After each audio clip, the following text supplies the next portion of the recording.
하는데 뭐 자리만 잘 찾으면 어렵지 않으니까 자리를 잘 찾아서 우리 같이 한번 해보도록 하겠습니다. 오늘부터 명사절 접속사, 그 다음에 형용사절 접속사, 부사절 접속사 쭉쭉쭉 들어가니까 잘 보시고 하시면 될 것 같아요. 그래서 빠르게 진도 나가서 마지막 주 정도 되면 계속 문제만 푸는 이런 식으로 갈 수 있으면 좋을 것 같은데 마음처럼 잘 안 되더라고요. 어쨌든 해보도록 하겠습니다. 명사절 접속사입니다.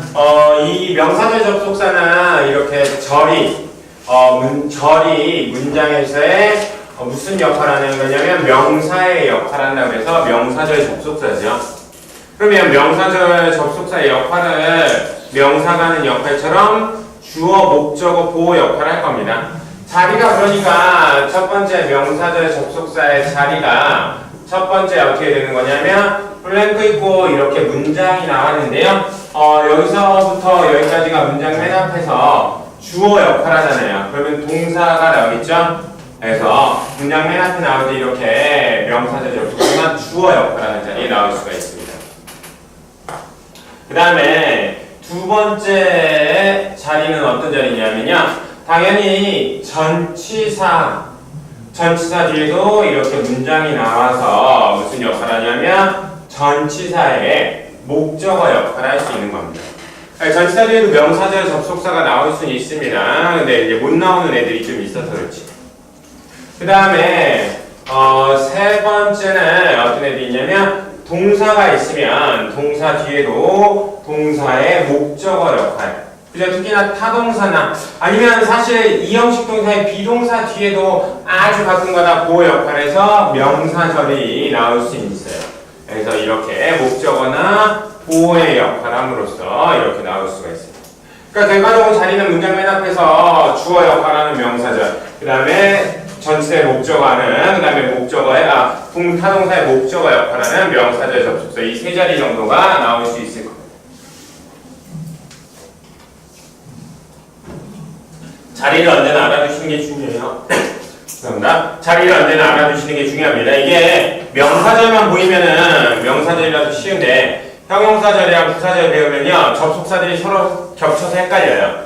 그러니까 먼저 자리를 먼저 봐주시는 게 중요합니다. 그러면 이제 명사절 자리를 봤으면요 두 번째로 봐야 될 게 접속사의 종류에 대해서 배우는 겁니다. 접속사의 종류. 접속사의 종류에 대해서 나오는 데는요 우리 비의문사에 먼저 알아볼게요. 대시랑 그 다음에 if랑 whether이 있습니다. 대시랑 if랑 whether이 있어요. 뜻은 알죠? 주어가 동사라는 것이 있고요. if랑 whether은 명사절 접속사일 때는 뭐뭐인지 아닌지로 해석이 되겠죠. 그 다음에 두 번째 명사절 접속사들은 뭐 접속 부사라고도 불립니다. 우리가 알고 있는 when이나 where이나 그 다음에 why나 그 다음에 how 같은 애들이 나와서 접속 부사들이 명사절 접속사 역할을 합니다. 그 다음에 세 번째 어떤 애들이 오냐면요 우리 who랑 그 다음에 whom 정도도 알아두시고요. 네 번째는 우리 알다시피 what이랑 그 다음에 which 정도 같이 알아두시면 되겠습니다. 간단하게 아까 파란색이 우리 아니라 파란색 잉크라서 마크가 익숙해가지고 어쨌든 보겠습니다. 뭐가 나올 수 있냐면 우리 알다시피 얘네들 뒤에는 완전한 문장이 오는 건 알고 있죠, 그죠? 완전한 문장, 얘네들 뒤에도 완전한 문장이 올 겁니다. 뜻을 모르진 않을 거예요. 뜻을 모르시면은 기초반으로 가셔야 됩니다. 기본반에서는 뜻은 안 하니까. 그 다음에 후랑 홈 뒤에는 불완전한 문장이 나옵니다. 그 다음에 what이랑 which 뒤에도 불완전한 문장이 나와요. 이거 불완전한 문장은 잠깐 설명을 해볼까요? 뭐 이렇게 예를 들어 볼게요. I know 뭐 나는 압니다로 한번 해볼게요. I know 나는 압니다. 어떻게 되냐면 I know who부터 해보면 who 뭐 made 누가 이것을 만들었는지, 뭐, who made it? 누가 그것을 만들었는지죠? 딱 봐도 뭐가 빠져 있어요? 주어가 빠져 있죠, 그죠? 이렇게 주어가 빠진 문장. 색깔에 다른 걸로 쓰면 혹시 그걸 별로나 who made it 이런 식으로 주어가 빠진 문장이 나올 수 있죠. 아니면 이건 알고 있죠? 주어, 동사, 이만큼이 목적어 역할에서 지금 계속 명사절이 접속사죠. 그 다음에 I know whom 뭐 이런 식으로 you met 뭐 last yesterday 이런 식으로 나오게 되면 뭐가 빠졌습니까? 밑에 목적어가 빠져 있죠. 이런 것들. 그래서 who나 whom이 나오면 이렇게 주어나 목적어가 빠진 거예요. 이건 알고 있죠. yesterday처럼 시간이나 장소를 나타내는 애들은 명사이지만 부사의 역할을 한다는 거 문장에서 그죠? 학교는 헷갈릴까봐. 그래서 이렇게 who나 whom이 들어가면요. 뒤에 who가 들어가면 뒤에 주어나 목적어가 빠진 문장이 whom이 들어가면 목적어가 빠진 문장이 등장하는 겁니다.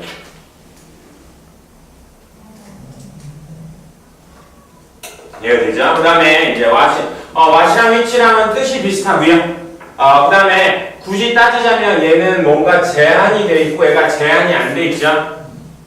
그래서 굳이 이제 토익에서 문제로 what이랑 which 둘 중에 하나 나오면 what이 언제나 정답입니다. 그러니까 what으로만 가지고 일단 해볼게요. I know what 뭐 makes you 뭐 happy. 나는 무엇이 당신을 행복하게 만드는지 압니다. what이라고 돼 있어서 이렇게 돼 있으면 딱 또 뭐가 빠진 문제가 나왔어요? 주어가 빠져 있죠? 그죠? 그 다음에 I know what 우리가 알다시피 you did 뭐 yesterday 나는 어제 네가 무슨 짓을 했는지 압니다 라는 거죠. 이것도 did의 목적어가 빠져 있죠. 그러니까 what이 나와도 이렇게 주어나 목적어가 빠진 문장이 많이 나와요. 근데 완전한 문장도 나옵니다. 이렇게 할 수 있어요. I know what product 그 다음에 makes product도 써졌네. product makes the most profit. 그래서 어떠한 제품이 최고의 수익을 내는지 알고 있습니다 라는 거죠. 봤더니 주어, 동사, 목적어네요. 그죠? 이렇게 완전한 문장도 나옵니다. 그래서 what이나 which 뒤에는 이런 식으로 완전한 문장이 나올 수도 있습니다. 근데 이럴 때 해석은 어떻게 되는 거냐면 어떤으로 해석이 되는 어떤이라는 식으로 해석이 돼요. 그래서 어떤 제품이 최고의 수익을 내는지 알고 싶습니다. 그죠? 그래서 완전한 문장이 나올 때는 사실은 이만큼을 그대로 받아주고 있는 거예요. 이만큼. 알겠죠? 그래서 어떻게 되는 거예요? 사실은 의문사 플러스 명사 형태를 가질 수가 있는 겁니다. 의문사 플러스 명사 형태. 이해가 됩니까? 이럴 수 있는 애가 what이랑 which랑 whose 플러스 명사 형태만 가능해요. 그리고요, 여기까지 이해가 안 되면은 그냥 불완전한 문장을 갖는다고 생각하고 그냥 푸셔도 상관은 없습니다. 거의 대부분 그렇게 나오니까. 근데 우리 중급반이잖아요? 중급반이면은, 고득점 문제들 이런 것도 알고 계셔야 됩니다. 어떤 의미로 쓰일 때는 what 플러스 명사가 가능합니다. 어떠한 제품이 이런 식으로. 그래서, 용어로 따지면 원래 의문 형용사가 되는 애들이라고 얘기합니다. 그리고요, 의문사 플러스 명사 나오고요. 이렇게 동사, 목적어 이렇게 나오지만 주어 동사가 나오기도 해요. 그런 것도 같이 알아주시면 됩니다. 이해가 돼요? 여기까지 이해가 됩니까? 이게 좀 힘들고요. 근데 보통 대부분의 문제는 뭐 what이랑 that이랑 물어볼 때는요, 완전한 문장인지 불완전한 문장인지 대부분 차이를 볼 수 있을 거예요. 근데 이제 좀 어려운 문제들이 나올 때 이렇게 what 플러스 명사 형태가 나온다는 거. 여기까지가 이제 기본반에서 많이 나오는 거고요. 그러면 이제 중급반을 이제 넘어가게 되면 뭘 좀 배워야 되냐면 그 명사절 접속사별로 좀 배워야 되는 것들이 있습니다. 명사절 접속사. 물론 완전한 문장이 나오는데요. 책 158쪽을 잠깐 보면서 같이 해볼게요. 158쪽을 보면은 저번에 나왔었죠? that 중에서 동격의 that이 된다고요. 얘는 그래서 아예 외웁니다. 우리가 어떻게 외우냐면 여기 나온 것처럼 동격의 대절을 받는 플러스 that 그 다음에 뭐 idea that 아니면 fact that 이렇게 받는다고요. fact that 그 다음에 news나 news that opinion 뭐뭐에 대한 무슨 의견입니다. 그 다음에 rumor that이나 아니면 statement 여기서는 성명이라는 뜻으로 쓰이죠. 그래서 이런 애들이랑 대절 그래서 명사절 접속사 대시기 때문에 뒤에 주어 동사 목적어가 완벽한 문장이 오는 게 좀 틀린 거예요. 관계대명사랑 헷갈리면 안 됩니다. 그래서 얘네들만 이렇게 뒤에 완벽한 문장을 받을 수 있다는 것도 알아두시면 됩니다. 그래서 명사절 접속사 that을 이렇게 완전한 문장을 받을 수 있는 것도 알아두시고요. 그 다음에 그 밑에 이제 형용사 근데 이 that이요 저번에 fact that이 나오긴 했었는데 얘네들이 그렇게 많이 나오진 않고 1년에 한 번 정도 나와요. 그래서 저번 달에 나왔기 때문에 모르겠어요. 근데 이번 연도에 시험을 많이 보니까 후반기 쪽에 좀 나올 수도 있고요. 그 다음에 그 밑에 형용사 뒤에 대절 나오는 건 알고 있죠? 뭐 be sure that, be convinced that, be aware that, be sorry that, be afraid that 뭐 이런 것들이 있잖아요. 그죠? 그래서 이런 대절 또한 같이 알아주시면 되겠습니다. 그 다음에 우리 뭐 if랑 whether는 차이를 많이 안 두는데요. 혹시라도 if랑 whether이 같이 나오면 항상 whether이 정답일 겁니다. 왜 그러냐면 if는 안 되는데 whether는 되는 게 되게 많아요. 뭐가 있냐면 if는 주어로 사용을 할 수가 없는데 whether은 주어로 사용이 가능해요. 그 다음에 whether 항상 or not이나 or이 나오죠. or not이나 그냥 or도 나올 수 있죠. 근데 if절은 이것도 안 됩니다. 그 다음에 또 뭔 차이도 있냐면요. whether to 부정사가 가능합니다. whether to 부정사. 뒤에 이렇게 to 부정사가 붙을 수 있는데 if절은 안 돼요. 그래서 안 되는 게 훨씬 많죠? 그래서 whether랑 if랑 같이 나오면 항상 whether이 정답이 되는 거예요. 이해가 돼요? 네, 됐죠? 이렇게 알아두시고요. 그러면 이것도 알아야 되겠네요. 뭐가 있냐면 to 부정사가 나오는 거 배웠으니까 의문사들 뒤에는요. 전부 다 뭐가 나올 수 있냐면 to 부정사들이 나와서 명사 역할합니다. 우리가 알다시피 이런 거 하잖아요. 뭐 I don't know what to do. 그죠? 이렇게 할 수 있잖아요. 그래서 얘가 의문사 플러스 to 부정사가 들어가서 목적어 역할을 했죠.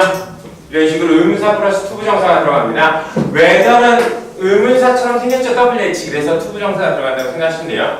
그리고 whether to 부정사의 좀 재밌는 점은 whether 이렇게 바로 뒤에 to 부정사가 붙어도 되고요. whether는 or not이 이렇게 올 수도 있고 생략될 수도 있고 아니면 or not은 이렇게 뒤에 붙을 수도 있고 생략될 수도 있습니다. 여기 문장이 나올 겁니다. 이런 식으로. 그래서 or not이 붙을 수도 있고 안 붙을 수도 있고 항상 알아두셔야 whether는 or입니다. or not이나 이런 것들도 잘 알아두시죠. 그 다음에 이제 얘네들도 차이점이 좀 있습니다. 뭐가 있냐면 의문사 플러스 to 부정사 뭐 여기까지는 다 알겠죠? 그래서 의문사 플러스 to 부정사 다 알 거고요. 그 다음에 이런 애들도 있습니다. 의문사 플러스 명사가 된다고 얘기를 했죠? 얘네들이 셋밖에 안 되고요. what이나 which 같은 경우는 특히나 what이나 which가 나오고요. 그 다음에 명사, 투부정사도 가능합니다. 이게 좀 어렵다고 얘기하는데 어떻게 문제로 나올 수 있냐면 I know 그 다음에 plant 나오고 product to buy 뭐 이런 식으로 나온다고 보겠습니다. 그러면 A는 what, B는 whom, C는 when, 그 다음에 대비 형태는 whether 뭐 이런 식으로 나올 수가 있어요. 이렇게 되면 정답은 뭐가 되겠어요? 정답은 명사가 오고 투부정사를 갖는 what밖에 안 되는 거죠. 이게 의문사들로 투부정사를 갖는 겁니다. 어렵습니까? 어렵지 않죠? 결국엔 그죠? 어렵지 않잖아요. 그리고 마지막으로 이제 이런 애들이 붙어요. 뒤에 ever가 붙습니다. whenever, wherever, 그죠? 그 다음에 whoever, 그 다음에 whatever 이런 애들이 붙는데요. 마찬가지입니다. ever가 붙으면은 명사절 접속사 역할도 하고요. 부사절 접속사 역할도 하는 겁니다. 그래서 명사절도 되고 부사절도 되지만요. 얘네 뒤에는 역시 완전한 문장, 얘네 뒤에는 여전히 불완전한 문장이 올 겁니다. ever가 붙어도요. 이해가 돼요? 그러면 빠르게 행동기 쪽에 있는 문제 빠르게 풀어주세요.